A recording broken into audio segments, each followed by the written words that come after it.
اعوذ باللہ من الشیطان الرجیم بسم اللہ الرحمن الرحیم قل امر ربی بالقسط، کہہ دیجئے اے نبی کہ میرے رب نے تو حکم دیا ہے انصاف کا، عدل کا، توازن کا۔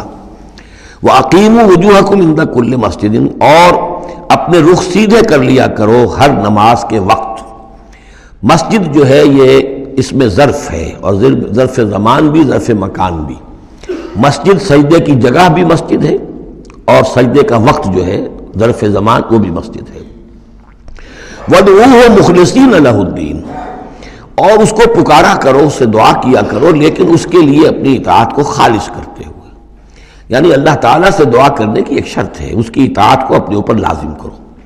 جیسے کہ سورہ بقرہ میں ہم جہاں روزے اور رمضان کے احکام اور حکمتوں کا بیان ہوا ہے، اس میں فرمایا گیا وَإِذَا سَأَلَكَ عِبَادِي عَنِّي فَإِنِّي قَرِيبٌ أُجِيبُ دَعْوَةَ الدَّاعِ إِذَا دَعَانِ فَلْيَسْتَجِيبُوا لِي، میں تو ہر ایک پکارنے والے کی پکار سنتا ہوں، اس کی دعا کو قبول کرتا ہوں، لیکن اسے بھی چاہیے کہ میرا کہنا مانے، اور یہ کہنا ماننا جو جزوی نہیں ہوگا۔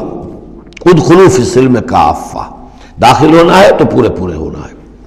تو فرمایا کہ مخلصین لہ الدین، اپنی اطاعت کو اس کے لیے خالص کرتے ہوئے، یعنی اس کی اطاعت کے دائرے کے اندر تو اور اطاعتیں ہو سکتی ہیں۔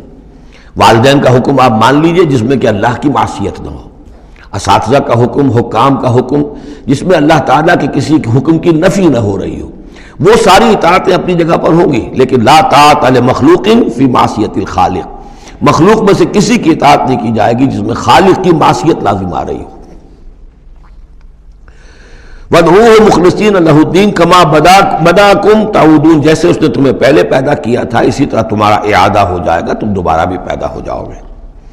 فَرِيقًا هَدَىٰ، ایک گروہ وہ ہے کہ جس کو اللہ نے ہدایت دے دی ہے، وَفَرِيقًا حَقَّ عَلَيْهِمُ الضَّلَالَةُ، اور ایک گروہ وہ ہے کہ جس کے اوپر گمراہی مسلط ہو چکی ہے، جس کے حق میں گمراہی ثابت ہو چکی ہے، یعنی ان کی روش کی وجہ سے، ان کی ضد، ان کی ہٹ دھرمی، ان کے تعصب، ان کے حسد، ان کے تکبر کی وجہ سے اب وہ مستحق ہو چکے ہیں۔ حق علیہم الضلالہ انہم اتخذوا الشیاطین اولیاء، اور یہ اس لیے کہ انہوں نے شیطانوں کو اپنا رفیق اور ساتھی بنایا من دون اللہ، اللہ کو چھوڑ کر، ویحسبون انہم مہتدون، اور سمجھتے یہ ہیں کہ ہم بہت ہدایت پر ہیں، سیدھے راہ پر ہیں۔ یا بنی آدم خذوا زینتکم عند کل مسجد، دوبارہ پھر اے آدم کی اولاد اپنی زینت لے لیا کرو۔ خذوا زینتکم یعنی لباس جو ہے جس کو کہا گیا ریشہ تمہارے لیے آرائش ہے، یہ تمہاری لیے زینت ہے، اللہ نے اتارا ہے اپنی آرائش کا سامان، اور یہ کہ نماز کے لیے جب انسان آئے تو اچھا لباس پہن کر آئے۔ ہمارے ہاں عام طور پر الٹی روش چلتی ہے، دفتر جا رہے ہیں تو بہت اچھا لباس ہے، مسجد جا رہے ہیں تو وہ چاہے میلے کپڑے پہن کے چلے گئے، لیکن یہاں اللہ تعالیٰ فرما رہا ہے یہ نہیں، میرے پاس آتے ہو، میرے دربار میں آتے ہو تو اچھا لباس پہن کر آؤ۔ یا بنی آدم خذوا زینتکم عند کل مسجد وکلوا واشربوا ولا تسرفوا، اور کھاؤ پیو اور اسراف نہ کرو۔ جو کچھ چیزیں ہم نے بنائی ہیں وہ بہرحال اس لیے بنائی ہیں کہ بنی آدم جو ہے ان کی خوراک کے کام آئیں، جو اچھی چیزیں ہیں۔ انہ لا یحب المسرفین، ہاں وہ اسراف کرنے والوں کو پسند نہیں کرتا، ضائع کرنا، ضرورت سے زیادہ خرچ کرنا، یہ چیزیں جو ہیں یہ اللہ تعالیٰ کو پسند نہیں ہیں۔ اب یہاں پھر اسی رہبانیت کی نفی ہو رہی ہے کہ جس میں سمجھا یہ جاتا ہے کہ اچھا کھانا پینا ہی برا ہے، کاہے کو پہنا جائے، بہت موٹا جھوٹا ہی کھانا چاہیے۔ اچھے کھانے پینے کا مطلب تو یہ کہ نفس پرستی ہو رہی ہے۔ اچھا پہننا جو ہے کیا ضروری ہے، موٹا جھوٹا پہن کے گزارا ہو جائے گا۔ اس معاملے میں سمجھ لیجئے کہ دو حالات میں صورت مختلف ہو جاتی ہے۔ اگر تو دین اللہ کا مغلوب ہے تو پہلا فرض آپ کا یہ ہے کہ اللہ کے دین کے غلبے کی جد و جہد کریں، بیشتر وقت بیشتر صلاحیتیں اس میں لگائیں۔ ظاہر بات ہے اچھا کھا ہی نہیں سکتے، اچھا پہن ہی نہیں سکتے، یہ اس کا منطقی نتیجہ ہو جائے گا۔ یہ اس لیے نہیں کہ رہبانیت کی وجہ سے نہیں کر رہے، اس وجہ سے کہ ممکن ہی نہیں۔ آپ اپنے اسی وقت کو لگائیں گے زیادہ کمائی کے لیے، محنت کریں گے دنیا کے لیے، زیادہ کمائیں گے تو اچھا کھائیں گے، اچھا پہنیں گے۔ آپ نے تو اپنا وقت جو ہے وہ لگا دیا ہے اللہ کے دین کے لیے، اگر لگائیں گے نہیں تو دین غالب کیسے ہو جائے گا؟ خود بخود تو نہیں ہوگا، آسمان سے تو نہیں ٹپک پڑے گا دین، اللہ فرشتے تو نہیں بھیجے گا دین غالب کرنے کے لیے، غالب تو آپ کو کرنا ہے۔ لہذا اس صورت میں تو نیچرل یہ ہو جاتا ہے کہ پھر کم سے کم کرو، کم سے کم کرو، کم سے کم کرو، اپنے معیار زندگی کو اور نیچے لاؤ اور نیچے لاؤ اور نیچے لاؤ، تاکہ زیادہ سے زیادہ وقت، زیادہ سے زیادہ اپنی صلاحیتیں، زیادہ سے زیادہ اوقات، زیادہ سے زیادہ اپنے وسائل کو آپ فارغ کر سکیں اللہ کے دین کے لیے۔ لیکن اس حالت میں یہ جو ہوتا ہے یہ کسی رہبانیت کی وجہ سے نہیں ہے، جیسے کہ صحابہ کرام نے سختیاں جھیلی، بھوک برداشت کی، گھر بار چھوڑے، لیکن وہ کسی رہبانیت کے نظریے کے تحت نہیں تھے۔ وہ ایک مثبت جہادی نظریہ ہے، جد و جہد، انقلابی جد و جہد، اور اس انقلابی جد و جہد میں تو دنیا میں جو بھی کوئی آئی ہے پارٹی، ریولوشنری پارٹی، اسے یہ سختیاں جھیلنی پڑی ہیں، چاہے وہ کمیونسٹ ہو یا کوئی اور ہو۔ انقلاب تو اس کے بغیر آتا ہی نہیں ہے۔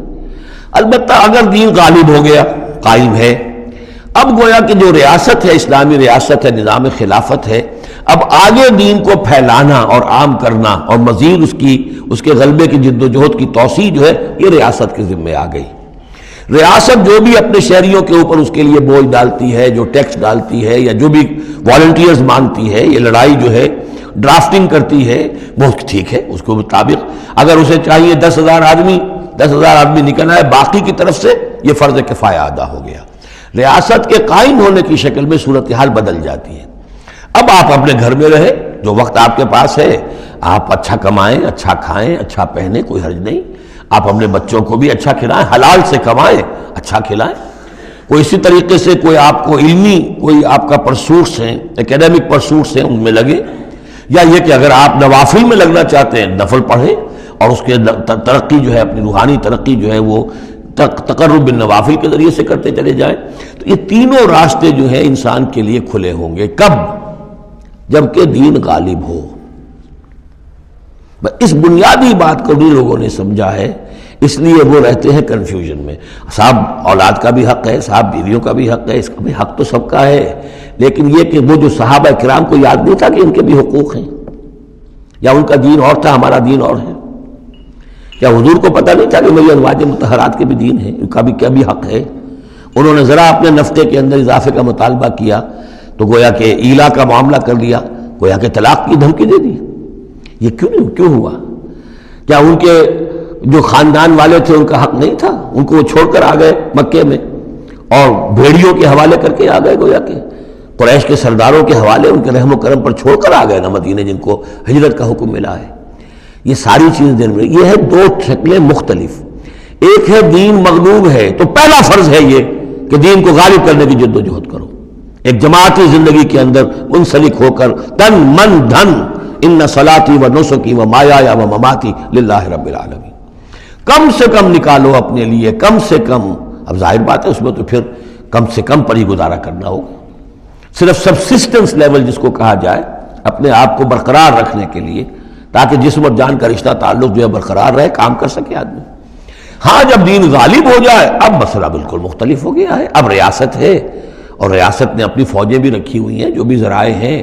ہاں جب بھی ضرورت ہوگی وہ شہریوں کو بلائے گی، اس وقت حاضر ہونا فرض ہو جائے گا، لیکن ورنہ عام حالات میں ریاست اس فرائض کو ادا کر رہی ہے۔ مزید توسیع دعوت دین کی اور غلبہ دین کی وہ ریاست کے ذمہ ہے، اسلامی ریاست ہے، نظام خلافت ہے۔ اب آپ جو ہے انڈیویجولز کی حیثیت سے اپنے کاروبار میں لگ جائیں، یا کوئی شخص اپنی روحانی ترقی میں لگ جائے، کوئی شخص یہ کہ دولت زیادہ سے زیادہ کمائے اور وہ اس کو ثواب کے کاموں میں صرف کرے، کوئی شخص جو ہے کسی سائنس میں، کسی اور شعبے میں اسے علمی دلچسپی ہو جائے، تحقیق کے کاموں میں، سارے راستے کھلے ہوں گے۔ اس صورت میں اچھا کھانا، اچھا پہننا کوئی حرام شے نہیں، تو جبکہ رہبانیت اس حالت میں بھی اس کے لیے کوئی گنجائش نہیں چھوڑتی، تو یہاں اس کی نفی کی جا رہی ہے، اس رہبانیت کے نظریے کی۔ قل من حرم زینت اللہ التی اخرج لعبادہ، کہیے ان سے پوچھئے کس نے حرام کی ہے وہ زینت جو اللہ نے نکالی ہے اپنے بندوں کے لیے، والطیبات من الرزق، اور کس نے حرام کیے ہیں پاکیزہ کھانے کی چیزیں۔ قل ہی للذین آمنوا فی الحیات الدنیا، کہہ دیجئے یہ تمام چیزیں دنیا کی زندگی میں بھی اللہ تعالیٰ نے تو اہل ایمان ہی کے لیے بنائی ہے، خالصۃ یوم القیامہ۔